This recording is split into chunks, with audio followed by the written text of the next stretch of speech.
Video like जरूर कर लीजिए और ऐसे वीडियो लगातार फ्री में पाने के लिए चैनल को तुरंत सब्सक्राइब कर लीजिए और बेल आइकन को जरूर टैप कर लीजिए ताकि आगे भी सारे वीडियो आपको मिलते रहे। यूट्यूब में फॉलो करते हैं तो प्लीज ये वाला फ्री टेलीग्राम चैनल जरूर ज्वाइन कर लीजिएगा। सारे नोटिफिकेशन सारे अपडेट यहीं पे आते हैं, ध्यान रखिए। तो दोस्तों आपके रिवीजन के लिए बाइलिंगुअल में यूनियन बजट के टॉप एमसीक्यू ले आया मैं। ठीक है, ये टॉप एमसीक्यू है, इसी को देख के आप जाओगे अगर तो आपका बजट कवर हो जाएगा। मोस्टली क्वेश्चंस आप सॉल्व कर ले जाओगे अगर आएंगे जितने भी 2 से 3। तो यूनियन बजट, यूपी बजट भी करा दे रहा हूँ, इकोनॉमिक सर्वे भी करा दे रहा हूँ। ठीक है, चलो शुरू करते हैं इसको। और देखिए शानदार initiative study for civil services का है, तो देखने से पहले एक लाइक तो बनता ही है। इतनी मेहनत आपके लिए पूरी टीम कर रही है तो एक लाइक पहले करिएगा देखने से पहले, आप लोग करते नहीं हो। चलो सबसे पहला क्वेश्चन बहुत ही ध्यान से देखिएगा, इंपॉर्टेंट सवाल है, इनको अपने जहन में उतार लीजिएगा। कह रहा है यूनियन बजट 2025-26 के अनुसार कौन सा कथन सही है। कह रहे हैं 14,924 करोड़ रुपए। कितने? 14,924 करोड़ रुपए भारत में रक्षा के क्षेत्र में यानी डिफेंस के क्षेत्र में शोध एवं खोज के क्षेत्र में अनुसंधान एवं विकास के लिए इतने का प्रावधान है। यानी a provision of 14,924 crore has been made in the budget for research and development in the field of defence. यानी डिफेंस की फील्ड में रिसर्च करो भाई, मिसाइलों का और बम्स का, जितनी भी चीज़ होगा उसके लिए इतना पैसा हम देंगे, सरकार ने कहा है 14,924 करोड़। और वहीं पीएम की जो सूर्य घर मुफ्त बिजली योजना है उसके लिए 20,000 करोड़ रुपए। कितने? 20,000 करोड़ रुपए दिए गए हैं। किसके लिए भाई? पीएम सूर्य घर मुफ्त बिजली योजना। तो ये 2 ऑप्शन बिल्कुल सही है, याद रखना कि डिफेंस रिसर्च के लिए सरकार ने कितना बजट अलॉट करा? 14,924 करोड़। पीएम सूर्य घर बिजली मुफ्त योजना के लिए 20,000 करोड़। ठीक है, दूसरा स्टेटमेंट 2025-26 का जो बजट है वो कितना है? तो 50,65,345 करोड़। इसको अपनी गर्लफ्रेंड के फ़ोन नंबर की तरह याद रख लो भैया ना, वो सब किसी काम नहीं आएगा पर ये सब बहुत काम आएगा। 50,65,345 बोलो, 50,65,345। गवर्नमेंट ने कितने करोड़ का बजट पेश करा है? 50,65,345 करोड़ रुपए का बजट पेश करा है। ठीक है, 2025-26 में। और पीएम किसान सम्मान निधि के लिए कितना पैसा? 63,500 करोड़।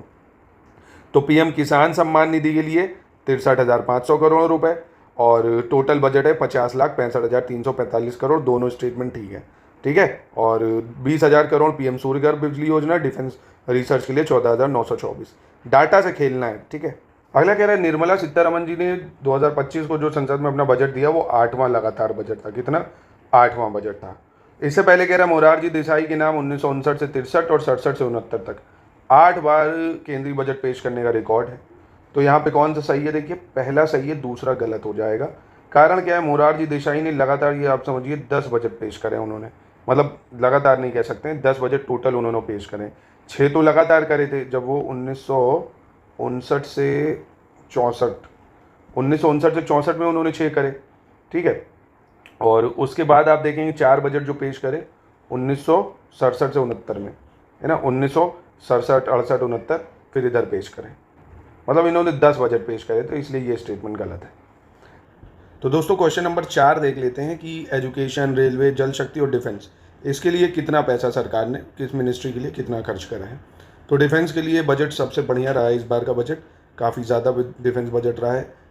ये रहा है आपका 6,81,210 करोड़, यानी डी का 3 आपको दिख रहा है ऑप्शन बी और सी में। एजुकेशन की बात करें अगर तो एजुकेशन में 1,28,650 करोड़ रुपए खर्च हुआ है। एजुकेशन में कितना खर्च हो रहा है? 1,28,650। और रेलवे की बात करें अगर तो रेलवे में 2,55,445 करोड़ रुपए। और वही मिनिस्ट्री ऑफ जल शक्ति की अगर बात करें तो 99,503 करोड़ रुपए। तो ऑप्शन बी इसका सही हो जाएगा। ठीक है, चलो अब इसमें से बताना कौन सा कथन सही नहीं है यूनियन बजट के लिए, कौन सा सही नहीं है। तो सबसे पहले कंट्री की जो जो रियल ग्रॉस डोमेस्टिक प्रोडक्ट है यानी वास्तविक सकल घरेलू उत्पाद है, उसकी जो वृद्धि है 2024-25 में वो 6.4% है। कितनी है ग्रोथ? GDP growth 2024-25 6.4%। और 2025-26 का जो बजट है उसका जो थीम था वो क्या है? सबका साथ, सबका विकास, सबका विश्वास। और फिर कह रहा है आर्टिकल जो 112 है कॉन्स्टिट्यूशन का, वो सरकार को प्रत्येक वित्तीय वर्ष के लिए 1 अप्रैल से 31 मार्च तक अनुमानित प्राप्तियों और व्यय का विवरण संसद में प्रस्तुत करने आवश्यक है एज पर आर्टिकल 112। और नागरिक को नई कर व्यवस्था के तहत प्रतिवर्ष 12 लाख रुपए तक की आय पर कोई भी अब टैक्स नहीं देना होगा। तो यहाँ पे कौन सा गलत है? तो यहाँ पे देखिए बी वाला गलत हो जाएगा, क्योंकि इस बार जो थीम थी वो थी सबका विकास। सिर्फ क्या थी थीम? सबका विकास, है ना, ये थी थीम इस बार की। अगला देख लेते हैं क्वेश्चन नंबर 6। देखिए ऐसे ये यूनियन बजट ना आपके पीसीएस का जो पेपर है 12 अक्टूबर, उसके लिए भी महत्वपूर्ण है, तो यही याद रखना। और बिहार पीसीएस देंगे उसके लिए भी आपके काम आ जाएगा। इसलिए एससीएस के या पेड ग्रुप को भी बढ़िया से ज्वाइन कर सकते हो। उसमें आपको पूरी तैयारी एक साथ हम दे देते हैं। पेड ग्रुप में हर चीज़ आपको दी जाएगी जो एग्ज़ाम के लिए ज़रूरी। तो अभी आप जो पीसीएस की तैयारी 2025-26 की कर सकते हैं एकदम शुरुआत से, प्री और मेंस की दोनों तैयारी। 26 की भी एकदम शुरुआत से तैयारी 0 से कर सकते हैं। आरओ के मेंस की तैयारी का भी ग्रुप हमारा चलेगा, और प्री की 2025 की वैकेंसी की भी तैयारी आप कर सकते हैं इन नंबरों पे कांटेक्ट करके। छठा नंबर देखते हैं। क्वेश्चन 6 में कह रहा है बजट में जो है 12 महत्वपूर्ण खनिजों को बेसिक कस्टम ड्यूटी से पूरी तरह छूट दे दी गई है। किसको? 12 क्रिटिकल मिनरल्स को जो कस्टम ड्यूटी उनको छूट दी गई है। फिर कह रहा है cancer rare diseases are communicable diseases and 38 life saving medicine have been completely exempted from basic custom duty while giving exemption on important medicine. आसान शब्दों में कहें तो कह रहा जो हम दवाएं जो आयात करते हैं, आयाती दवाइयों पर छूट देते हुए कैंसर, दुर्लभ बीमारी और संचारी बीमारियों 38 जीवन जो रक्षक दवाएं हैं उनको कस्टम ड्यूटी से छूट दी गई है। तो कौन सा सही है यहाँ पे? तो यहाँ पे देखिए पहला ही ऑप्शन सही हो जाएगा, दूसरा ऑप्शन गलत है, क्योंकि यहाँ 36 मेडिसिन को ड्यूटी फ्री करा गया, याद रखना है ना। 12 क्रिटिकल मिनरल्स को और 36 मेडिसिन को, याद रखिएगा। अगला देखते हैं क्वेश्चन नंबर 7 क्या कह रहा है। क्वेश्चन 7 में कह रहा है what is the top source of revenue of government of India as per union budget 25-26। मतलब केंद्रीय बजट 25-26 के अंदर भारत सरकार की राजस्व का शीर्ष स्रोत क्या है, यानी जो भारत का रेवेन्यू आता है उसमें से सबसे ज़्यादा कहाँ से रेवेन्यू आया है, ये आपको बताना है।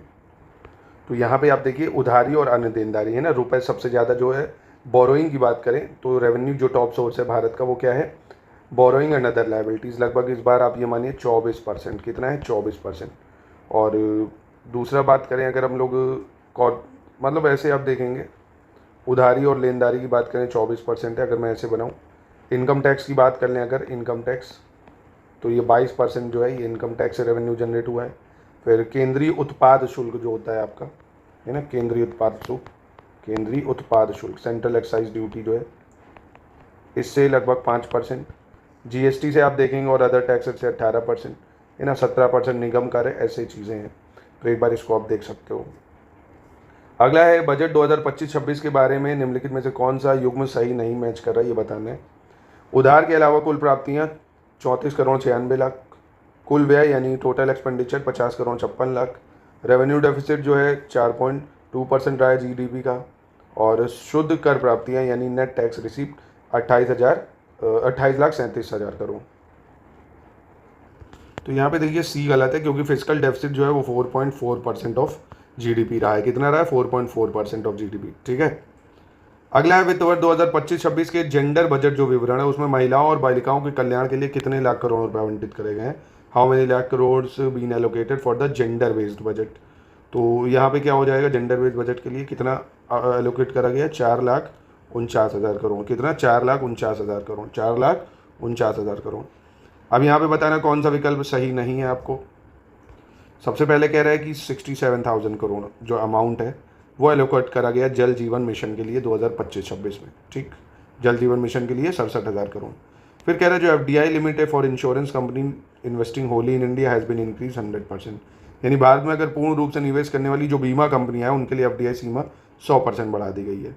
और लोन लिमिट जो है किसान क्रेडिट कार्ड की उसको 3 लाख से बढ़ा के 5 लाख कर दिया गया है, किसान क्रेडिट कार्ड की लोन लिमिट को। और 40,000 जो है अटल टिंकरिंग लैब्स जो हैं ये बनाया जाएगा स्कूलों में छात्रों, मतलब अगले 5 सालों में छात्रों में नवाचार, वैज्ञानिक सोच, इनोवेशन वगैरह को बढ़ाने के लिए। तो यहाँ पे देखिए यही गलत है, 40 नहीं 50,000 अटल टिंकरिंग लैब्स बनाई जाएंगी। कितनी? 50,000। बाकी ये तीनों स्टेटमेंट सही हैं और बेहद इंपॉर्टेंट हैं, याद रखिएगा। 11 में थोड़ा सा एरर हो गया, चलिए 12 देख लेते हैं। पर हाँ, एक बार टैक्स स्लैब देख लो। ये टैक्स स्लैब आपसे पूछा जा सकता है ना। अब जो नया टैक्स स्लैब है वो क्या है भाई? 12 लाख तक तो कोई टैक्स नहीं है, पर जैसे ही 12 से 15 पहुँचोगे तो मैक्स 15 है ना, या 15% टैक्स। 15 से 20 पहुँचोगे, यहाँ 20 है ना, तो 20% टैक्स।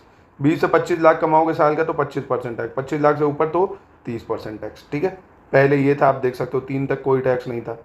फिर 6 तक 3 से 6 पे 5% लगाया, 6 से 9 पे 10%, 12 पे 15, है ना। तो इसको याद रखना, ये मिलान करने को आ सकता है।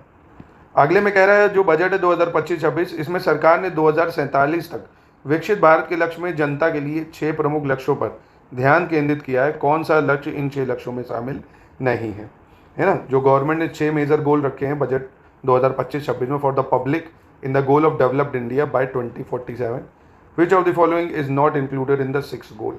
तो ये 6 गोल भी अभी आपको बताता हूँ, इंपॉर्टेंट है। पहले देखो कौन इसमें से नहीं है। और zero poverty, universal basic equitable income यानी सार्वभौमिक बुनियादी समान आय, 100% अच्छे स्तर की गुणवत्तापूर्ण शिक्षा, और सस्ती व्यापक सर्वसुलभ स्वास्थ्य व्यवस्था।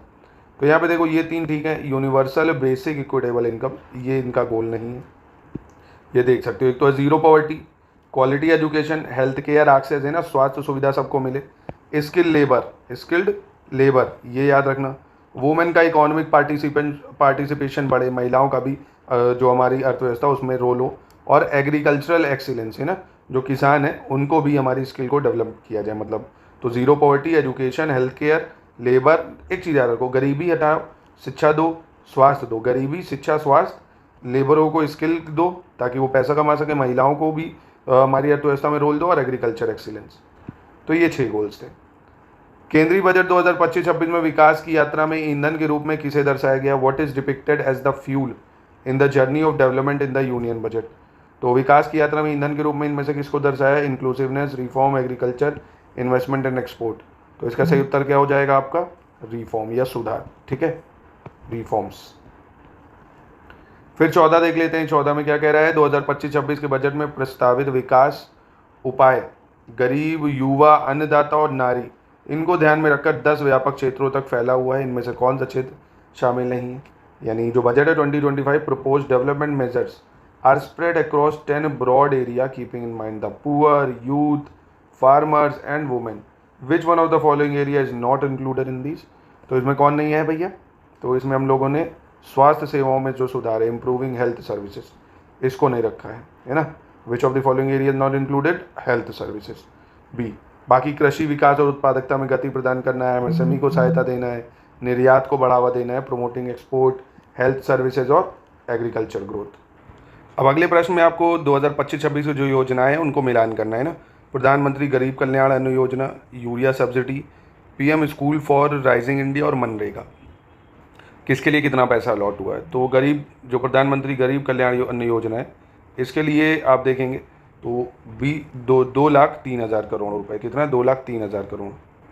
प्रधानमंत्री गरीब कल्याण अन्न योजना 2,03,000 करोड़। यूरिया सब्सिडी की बात करें तो इसके लिए जो है 1,18,900 करोड़ रुपए, 1,18,900 करोड़। पीएम श्री स्कीम की बात करें अगर, कौन सी? पीएम श्री स्कीम, तो इसके लिए 7,500 करोड़ रुपए है।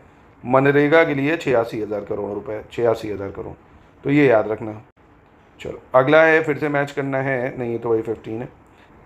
अब अगले में भी सही बताना कौन सा सही होगा। कह रहा 2025-26 का जो बजट है उसमें जो है सरकार ने अनाउंस करा है शिपिंग इंडस्ट्री, पोर्ट और इंफ्रास्ट्रक्चर और कोस्टल डेवलपमेंट को मजबूत करने के लिए एक मैरी टाइम डेवलपमेंट फंड बनाएंगे, और ज्ञान भारत मिशन ये लॉन्च करेंगे हम लोग। किस लिए? भारत में शैक्षिक संस्थान, संग्रहालय, निजी संग्रहकर्ता और पांडुलिपि विरासत के सर्वेक्षण वगैरह के लिए, है ना।